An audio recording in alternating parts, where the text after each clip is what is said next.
Hey fellow students, it's a me, Mario. And today, surprise surprise, we're gonna talk about Darwin's Journey.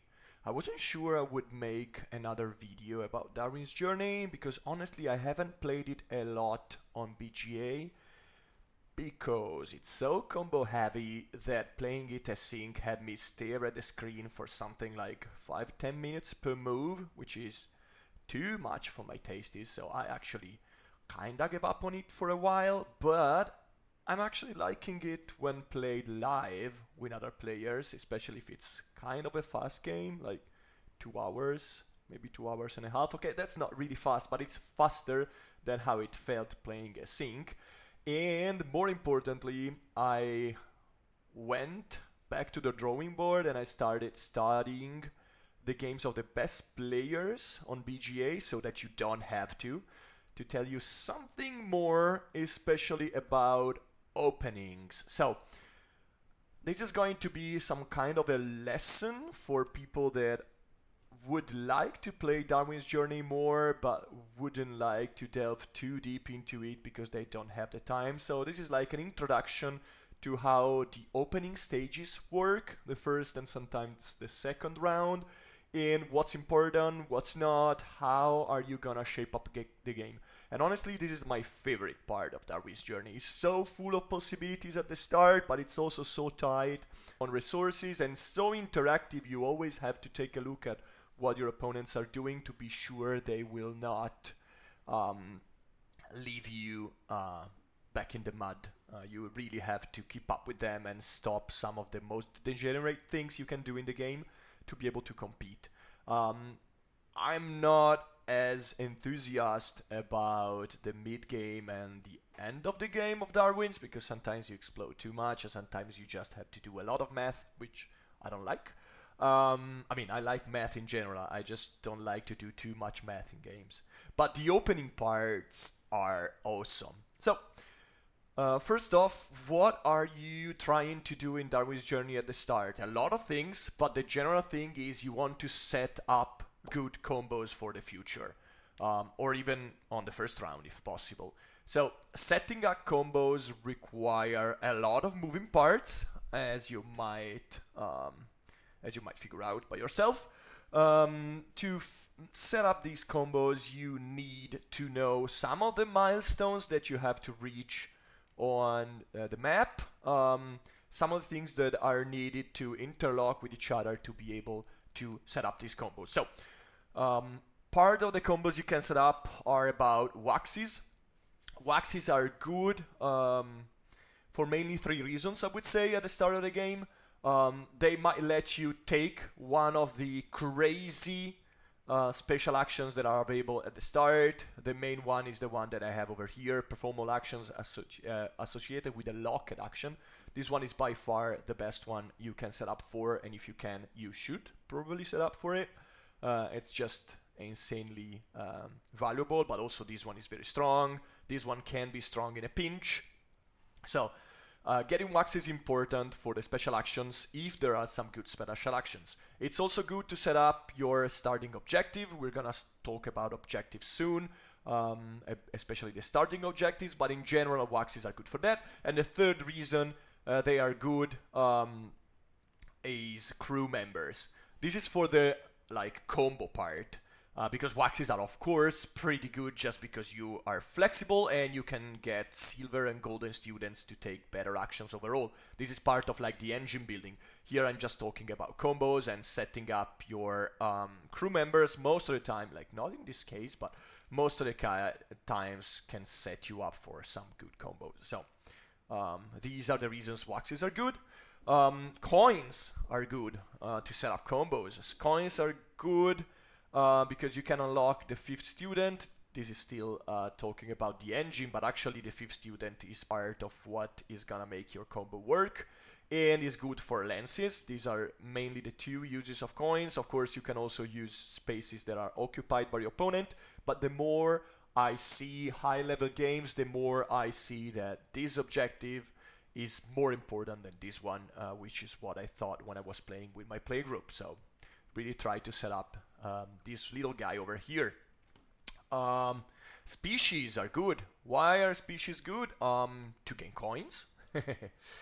That's an important part. And gaining coins is important again to set up combo in many ways. They are important for objectives, and they are important for scoring thanks to the book track and thanks to the objectives. Species are important, but I've become to understand that they can be important only if they check many different reasons to take them. Like, you just don't take a species for coins, for example. You take it because it's gonna set up a better plan. Like, maybe you have the starting pairing of objectives where you need to get to 4 books A's up, and in 3 players maybe you can get this animal over here, which is going to give you coins, but also 2 steps on the book track, which might actually set up for that objective, and maybe the animal is useful for a contract that is already available that you know you're gonna take, or is also good because it's gonna score because of the round bonuses. So actually, species have to help you in many different ways. Of course, sometimes you can get them incidentally, like by taking, I would say, random steps that are never random, but maybe you can get a good use of them thanks to the stamps.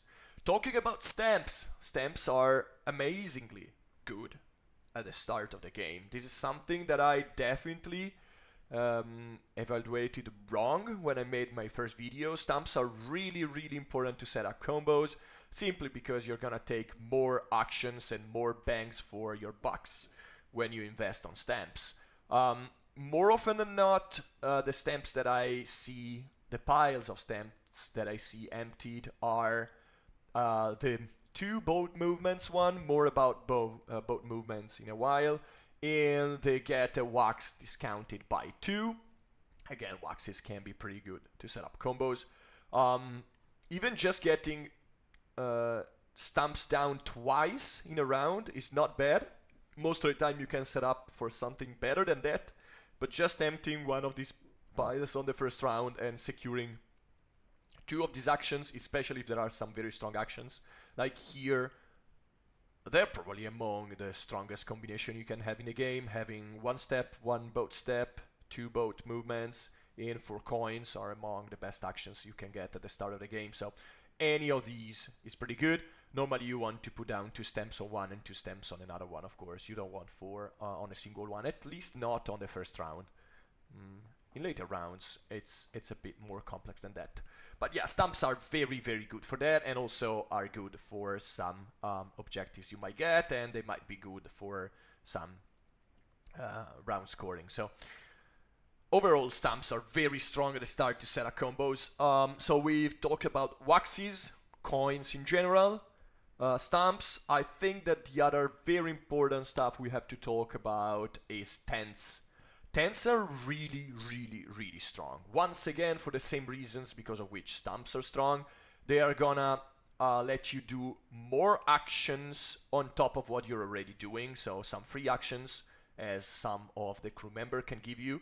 And they also can kind of feed into each other. So in most games, you're gonna see somebody being able to string 3 tents in a row. Let's talk about tents a bit. The 2 most important tents at the start of the game are this one and especially this one. This one is bonkers strong because you need cash a lot in the early game, and honestly you want to get objectives in other ways than just simply stomping on this lens over here. It's not bad when you need coins, but most of the time you want to get objectives in other way, and this is probably the single best way you can get an objectives in the game. There's normally a fight for this tent over here, so be ready to fight for it. Be ready to set up your boat movements thanks to stacks, actual boat movements, even though that's not as great as other things you might do, and thanks to how are these called, like envelopes, I think. There might be a better way to call them, but let's just call them correspondence. Maybe that's the name of the actions. Yeah. And anyway, filling up these envelopes is good for your movement. So this one is the most important one, and this one is right there. Some great players notice that taking 2 steps on the explorer track when the lens has not been opened yet can be a bit of a trap unless you really want the species that is over there. Just because you open up the space for somebody else, this is something that you always have to keep in mind. Unlocking this lens on the 3 movement will let somebody get over here, which is amazingly strong. You get a 1 VP, you unlock a tent, and you place down 2 stamps all in 1 move, and you're in a great position later on to secure 2 different species and maybe to jump over somebody else to get another tent. So you might see here why tents can feed into each other. Like, a common thing you might see if the other players are not like really paying enough attention is that you can get here, put down 2 stamps on the boat track, put down 2 other stamps over here, move your boat twice, and then you're gonna jump over this tent, move the boat twice again, and thanks to the stamp you might move it and get this objective right on the first round, which is amazingly strong. You took away 3 tents, 1 full stack, and you can move the boat again over here to unlock an explorer over here. This is just insane. It's not something a player should be allowed to do on the first round, but sometimes it happens, and when it happens, it's crazy strong. So remember, these 2 tents are very strong. This one is also quite strong. The late tents, this one can be actually taken pretty early, depending if the navigation lens gets unlocked or not. But this one can also play a big role because it's still cheap, and 3 stamps placed down is very strong. All the other lands are actually way less strong in my opinion, but are pretty good already because you should have already unlocked some of your tents, so any other tent will give you free actions or free victory points. So they're pretty interesting in the late game, but normally you need the coins to be able to use them pretty well. So I think we've been talking about openings for quite a bit. One thing you might expect in this video talking about the first and second round and openings is like exact moves you can take. I'm not gonna do that, not because I can't, but because there are so many different cases, and what your opponents do is so important towards what you can do that I don't want to come up with like billions of examples. I've already named that you can place down 4 stamps on the first round, and that's pretty good on 2 different envelopes. You can also unlock a lens to take 3 steps if somebody moved on the exploration track to take this little tent here. I've already talked about how getting to this tent is pretty important. I didn't talk much about species because, again, species depend a lot on what needs they are fulfilling. Like, sometimes you get these objectives, and getting a pickaxe is pretty strong. The pickaxe is over here. The pickaxe will also score. So and maybe the lens has already been opened on the waxes. We should talk a bit more about waxes in a bit. So you can freely take the 2 steps here without being too much scared that somebody will just get the tent and snowball from there. So there are so many factors in the choice of getting a species that I don't want to talk too much about them, but these 2 steps can be problematic every now and then. The 2 steps on the boat track instead are pretty much always a safe bet. So if you see somebody opening on other actions, it's not actually a bad idea. It's one of the few actions that you can take at the base level without much risk.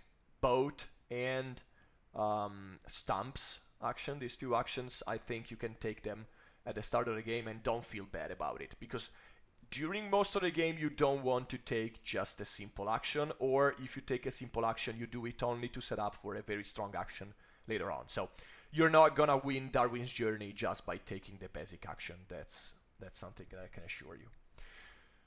I did want to point out something about waxes. This action over here, it's horrible. It's still horrible. I think I said it in my first video about Darwin's Journey, but it's very bad. Just taking 1 wax is most of the time a pretty bad action. You're very much more likely to get this one.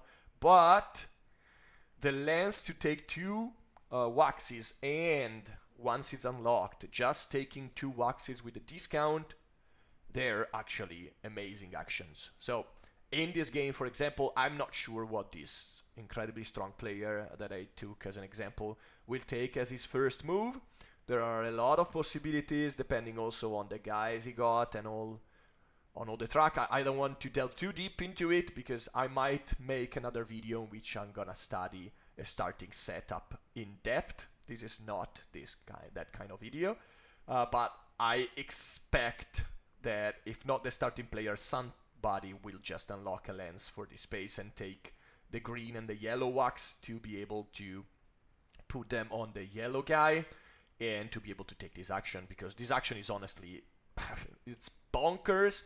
What you can do most of the time is just take either another bonkers action like this one over here, which is basically a double action, or like again another double action, placing down 4 envelopes, which will straight up give you another bonus. Very rarely you want to take the 4 steps if nobody moved, just to take the tent. So there are so many things you can do with this one that it's bonkers, and I expect somebody to take this too, but this is just an example. Normally when you see this lens unlocked, somebody will jump onto it using the temporary knowledge and take 2 other waxes. That's pretty good. So in most high level games you will see somebody moving the boat a lot and normally getting tents, somebody getting lots of waxes, somebody getting lots of species. I think these are 3 metrics you can see if you're doing great or if you are doing bad at the start of the game. Of course, again, you just don't want to take a species and that's it. You want to use the species for something, and you want the coins you get from it to be able to set you up for something great, like the 5th worker or unlocking a very powerful lens. So these are all possibilities. I think I've been talking enough about the moves themselves. I want to talk a bit about objectives and crew members. I will not do a proper rankings. I mean, maybe I am. Maybe for once I am. So the missing one here is the 2 yellows and 4 steps on the book track. And I don't recall. Yes, the missing one is, I think, 1 flower and 8 coins among the silver ones.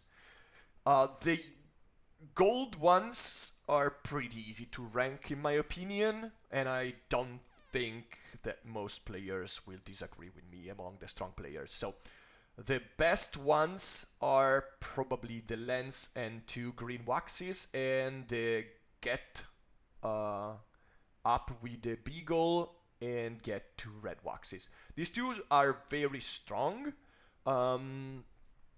You cannot secure them for sure on the first round, but most of the time you can set up a plan for which securing them can be decent. Sometimes you have a bad plan to secure them, so you don't secure them on the first round and you do them on the second round, but normally by the second round it's very easy to get one of these. Then in the second tier, I guess there's the tent and 2 blue waxes. The tent is not always easy to get, but getting tents out is something that you want to do anyway and you're setting up for anyway. So this one is normally very good. It's just not as easy to achieve on the first round depending on the move set of your opponents. And the worst one by, I would say, a considerable amount is the 2 yellow waxes and get 4 books. I mean, 4 books is something you get naturally along the game. It's just that something that you don't want to plan for on the first or on the second round. Getting books is something that becomes way more relevant in the late game, but at the beginning of the game you're more interested in coins most of the time. Again, sometimes you find a species that also helps you with getting books. I would say that that objective is also considerably worse in 4 players when there's no species down on the museum at the start of the game. In 3P and especially in 2P it might actually be better. all the silver ones are, in my opinion at least, less important than the starting gold contract, because the starting gold contract can give you the 5th worker or the discount or the purple wax, and that's a bigger bonus most of the time, but the silver ones are also important. Among them, in my opinion, the easiest ones to fulfill in 4P is 8 coins and the flower, if there's a flower species on the second space here or on the second space here. Getting to 8 coins is very easy, just get a species and deliver it and boom, you're done. Normally the one you want to fulfill is this one first if you are in doubt, but of course if you set up for good tens you might want this one. And this one is the nasty one, is one I actually would like it wasn't in the game, just because it's a form of some direct interaction that I don't really like, but I mean, normally you just plan for it and plan for the worst and just use it immediately when you're gonna deliver. So there's that. So that one is, in my opinion, the best one. This one can also be very, very strong. Again, it depends on which species are out and which ones you can get. But getting a full stack of stamps out is something you want to do anyway on the first and second round. So this one is also very strong. This one is tricky. This one can be actually very, very, very easy in some games if there's the envelope that gives you 2 coins and a purple and a temporary knowledge. In other games, it's something you will never achieve in the whole game. So this is like high risk, high reward maybe. Like sometimes it works, sometimes it's abysmal and you just forget about it. And the 8 victory points, again, it's a bit like the 4 steps on the book track. It's something you're not planning for in the early game, so normally you have to wait a bit for it. Sometimes it's still good, but I wanted to talk about them. So for the gold contracts, I think that the tier list is pretty accurate. For the silver ones, we can discuss about it if you want in the comments. As per these guys, so I have a personal tier list, but what I've seen very strong players do is taking them for many different reasons. So I would say that there are like 3 different parts, that 3 different things you have to consider when you're picking up the crew members.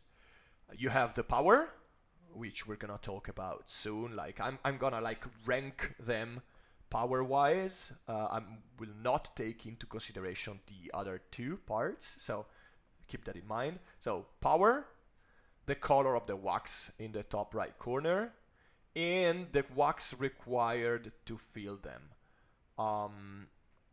The starting wax is pretty important because this is something that I think I've already said in my previous video about Darwin's journey, is that they are having 3 different waxes on the first round is normally a good idea, just because it leaves you a bit open. Once again, you should have always a strong plan, but it's hard to have a strong plan in a vacuum.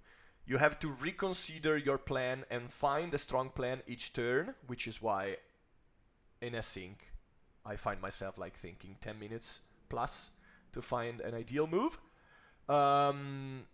You have to consider your strong plan, but you also have to be flexible, because what your opponents are doing are going to influence immensely what you actually can do. So having 3 different waxes most of the time works pretty well. Sometimes I've seen players in the last spot, especially in 4P, trying to get 2 waxes to immediately fulfill their gold objective. This is not actually a bad idea, so you might set up for it, but most of the time you want 3 different ones. So that's something to keep in mind when considering which ones to pick. And the last one that I saw only very strong players do, actually, I've never considered it, I'll be totally honest with you, I've never considered it before, but they take a look at the waxes that are required in a game. For this game, for example, we have blue and green waxes.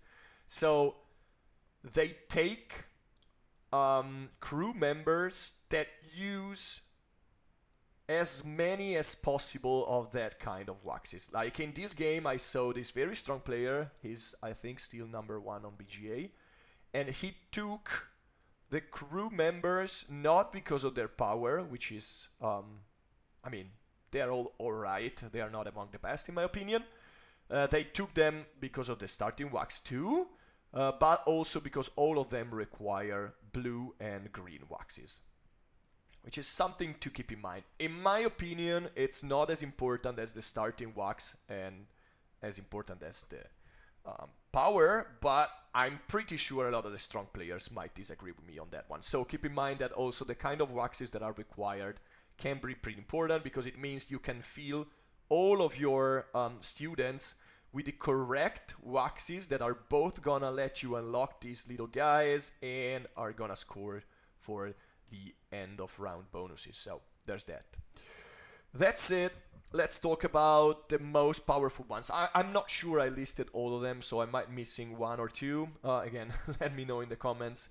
But I would put in the top tier some of the crew members that give you very strong actions. Like in the top tier, I've got the one giving you a yellow wax that can copy any other. This girl over here can copy any unachieved crew card in front of any player. This one is, in my opinion, very hard to pass, just because it can do pretty much anything. I really like her, and I like her even more now that I think that yellow waxes are very strong on the first round. So this is top tier. This guy is also top tier, especially if you can achieve him in the early game. Performing locked action is normally better than unlocking a lens in the early game, just because you can have this very strong move here. These two are basically so strong that it makes it more important to take a locked action instead of unlocking a lens. That's it. Unlocking a lens is also top tier, just because you're gonna take a very, very strong move. This one is also top tier, so I think you're following me now. All the guys that are gonna give you an action, and especially a very powerful actions, are in the top tier, in my opinion. Another very good one that it's not here is the one giving you a green wax and letting you take an objective and immediately fulfilling any objective that you got. That's very strong, especially if objective scoring round is later on in the round bonuses.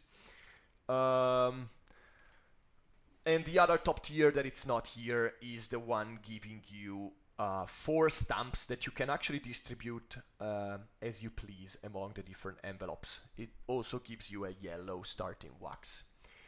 Then there's like a mid tier, in which I put all the crew members that either give you a strong advantage but not as strong as an action, or plain resources or points. Like these 3 are all in the middle tier, in my opinion. Other middle tier is this guy, because it can be like amazingly strong, but it can also like fall a bit flat-ish in some games, depending on what else you're doing. The red wax that gives you a purple wax can be actually very strong to clinch a golden student or a silver student, so that's pretty strong. And there's also the one giving you a yellow wax and a tent. That can also be very, very strong, but can be a bit more situational, which is why I didn't put him in the top tier. And there's the lowest tier, which has only 2 crew members into it. One is this guy. In my opinion, you should always, now that I play the game more and that I watch the game being played at a high level, I think you can use it. I use it, but it's definitely not as strong as the other ones. Reaching up the beagle is something that you probably want to do naturally by moving on the boat track, just because the boat track has so many goodies on it, and you unlock the explorers. That's actually one of the main allures of the boat track, unlocking the explorers, and also it's gonna let you score more thanks to the end of round scoring tiles. So this one is in the bottom tier, and the other one in the bottom tier is the guy that will let you, I think it's red wax, probably. I think it's red wax. I'm trying to see the figure in my head. Red wax, and that's gonna let you unlock an explorer in an advanced island. Once again, you really want to move the boat anyway, and you want to unlock extra explorers anyway. So most of the time, I think, again, they are playable and they can do good stuffs for you, but they are definitely, in my opinion, in the bottom tier just because they can be not only very swingy, it's just that to use them you probably need to have a subpar game, and you don't want to have a subpar game. So there's that. I think that wraps it up. There's a lot to be said about openings in general, but just keep in mind that you don't want to take single actions, you want to really set up combos. And to set up combos, you need waxes for a special lens. And or you need tents to chain tents into stronger actions, and or you need stamps to chain into stronger actions, and you always want to advance the boat to be able to make good use of the exploration track. And remember also, the species are a mean to an end. They are not an end on themselves. They fulfill a lot of different needs in the game, but you really need to take a species when you know that it's gonna be good for you. Alright, I would say that wraps it up. Alright, see you next time. Mario's out. Bye bye.